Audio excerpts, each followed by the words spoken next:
Remember that if f and g are two functions, we can compose them to create a chain, f compose g. Having already seen how continuity plays nicely with sums and products, we now turn our attention to function composition. And we'll look at how continuity of the outer function, f, in particular affects this limit. We start with the main theorem of this section. Suppose that the limit of g of x exists at c and is equal to L. Let's take f to be some function which is continuous at L. If we take the limit of f compose g, the result is that we can push the limit inside of g, leaving us with f of L. And, while you might have a nice geometric feeling for continuity, this is a great way of thinking about continuity algebraically. That is, a function is continuous precisely when we can take the limit inside of f. To see this at work, let's start with a function g which is not continuous. Now, we've seen a function almost identical to this before, so let's find the limit of its square root as x approaches 2. So I want to start by saying that because g is not continuous, we can't just plug 2 into this and get the answer. In fact, we can see this firsthand if we try plotting the function, which I'll let you do, or by plugging in a table of values. Now, I've computed some values ahead of time for this function, and I'll throw them into this table for you to see. And it looks to me as though the square root of g is limiting towards 2 as x approaches 2.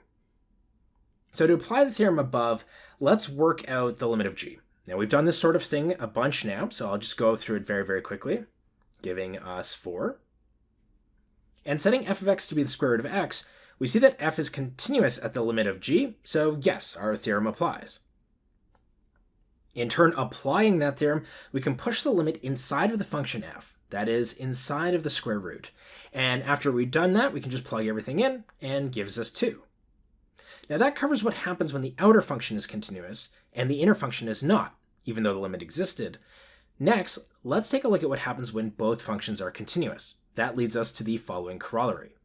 If g is continuous at c, and f is continuous at g of c, then their composition is continuous at c.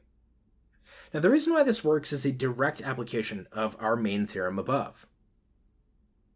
Since f is continuous, we can push the limit inside of f. And now, since g is continuous, we know that this is just f of g of c. Looking at the beginning and end of this is precisely the condition necessary to show that f compose g is continuous. Seeing this at work, let's take a look at the function x plus square root x.